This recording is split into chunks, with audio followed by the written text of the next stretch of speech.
Hi, I'm Graham and welcome back to Man vs Film. This is a top 10 of movies that you can watch right now on US Netflix. So let's get started with number 10, which is Memento.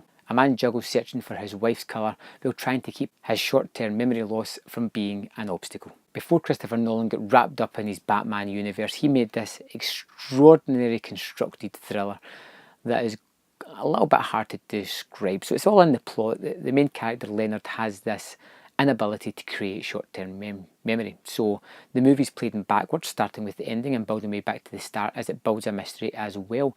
It shows you like a couple of minutes, and then as that loses from Leonard's mind, it moves on to the 5 minutes before that, and you see that, and the movie's played out of chronological order, almost. What it does do is create a terrific mystery and a real curiosity about what the hell is going on here. There is a terrific performance from Guy Pearce, and it is generally just a fantastic movie. If you haven't seen it before, don't let anybody spoil anything for you.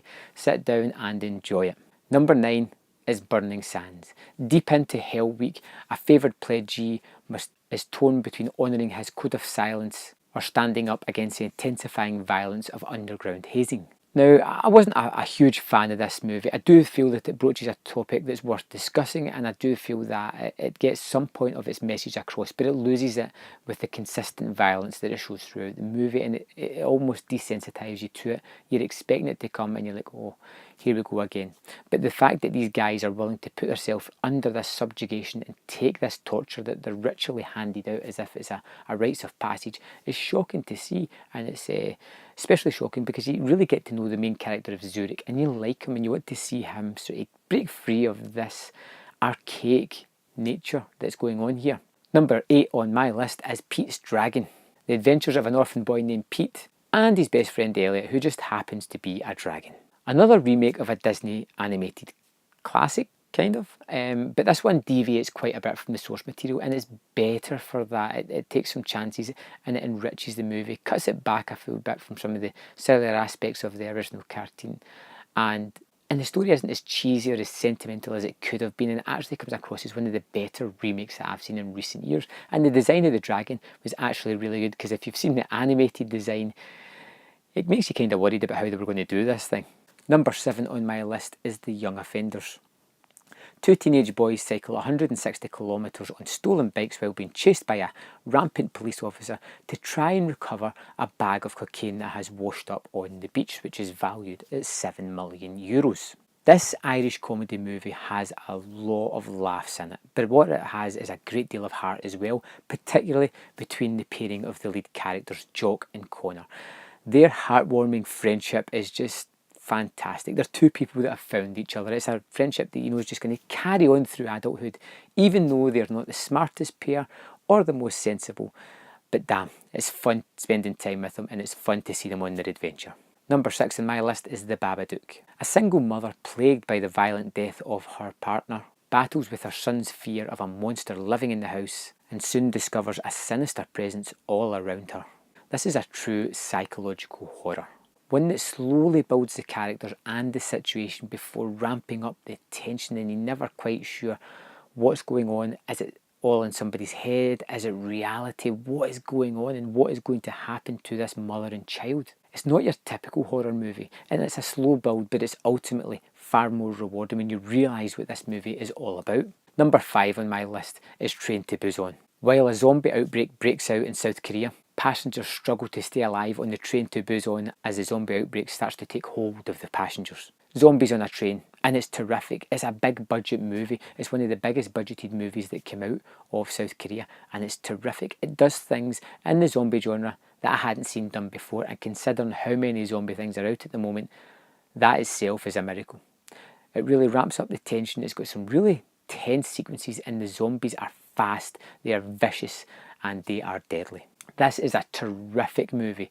If you like zombies, I really suggest you check this out. If you feel as if you're fed up of them, check this out. It'll rejuvenate you in this kind of subgenre. Number 4 on my list is Dope. Life changes for Malcolm, a geek who is trying to survive in a tough neighbourhood after a chance invitation to an underground party leads him and his friends on an LA adventure. It's a coming-of-age comedy drama where the main character is an 80s, 90s obsessed hip-hop stuck in the past, straight-A student who plays in a band, and that just kind of pushed every button that I had. I really enjoyed this story. Looks terrific, it's got some really nice characters, it's got some funky music in it that's just absolutely terrific. It's got a story that I got wrapped up in and was curious where it was going to go next, and it's pretty funny to boot. Number 3 is Who Framed Roger Rabbit. A toon-hating detective is a cartoon rabbit's only hope to prove his innocence when he is accused of murder. This is a classic movie in my opinion that kind of marvels both adults and children, and to be fair, it's a logistical nightmare. I don't know how they managed to get the rights to all the characters that are included in this movie, but I'm so glad that they did. It is a masterpiece of art and live action mixed together, where you really see this pairing of Bob Hoskins and Roger Rabbit as not a cartoon and a character, but just two people together on this mystery hunt. It still holds up today and it's still, in my opinion, a truly wonderful film. Number 2 is I Don't Feel at Home in This World Anymore. When a depressed young woman returns home to find that she has been robbed of a couple of her prized possessions, she decides that she's not going to take it anymore, and together with an obnoxious neighbour decides to track down the people that stole her goods and get them back, along with a sense of empowerment. This is a great little black comedy, but it dabbles in such a crazy tone that I was never sure what was going to happen next. Literally could have been anything. It can go from ridiculous humour to really vicious, very quick violence in a heartbeat, and leaves you kind of gobsmacked wondering, where did that come from? Before it cracks another joke and moves on to another silly scene. This is a terrific movie. It's one that you may just bypass because it looks quirky, the title's kind of long, and you just kind of get bored reading half of it and you're like, I'm skipped, next movie. But don't do that. Check this one out. It is funny. It is full of ridiculous characters that I genuinely liked and was happy to see this sort of main pairing get together and just have this friendship. It's a really fun movie. Number 1 on my list for April 2015 is Old Boy. After being kidnapped and imprisoned for 15 years, Odae-soo is released only to discover that he must find his captor in 5 days. This is a Korean classic movie. I've seen this movie twice in my life and it's been a long while since I last seen it, but this sticks with me. It is always there in the background of my head, just churning over what actually happens during this movie. It's kind of in 2 parts. You get the first part where he's imprisoned for a period of time. He doesn't know why, he doesn't know what's going on or why it's happening. He's just in a hotel room, it seems like, and he's trapped there. Then one day he's free and he needs to find out why he was locked away in that room, who did it to him, and get vengeance. And this is vengeance Korean style, and it is vicious, it is hard, it is unflinching, and it is extremely memorable. Now there's one really famous scene in this, and that is the hammer scene, where Odae-soo takes on this group of people with a hammer, and it is vicious, it is bloody, it is choreographed to the hilt, and it looks tremendous. This is a fantastic movie. I cannot recommend this highly enough. It's number 1. It is number 1 for a reason. Terrific film.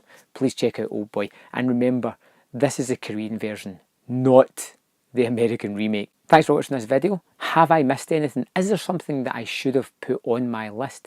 Let me know in the comment box below, and maybe next month I'll make it onto my list for the top 10 movies of May. See you next time. Man vs. Film.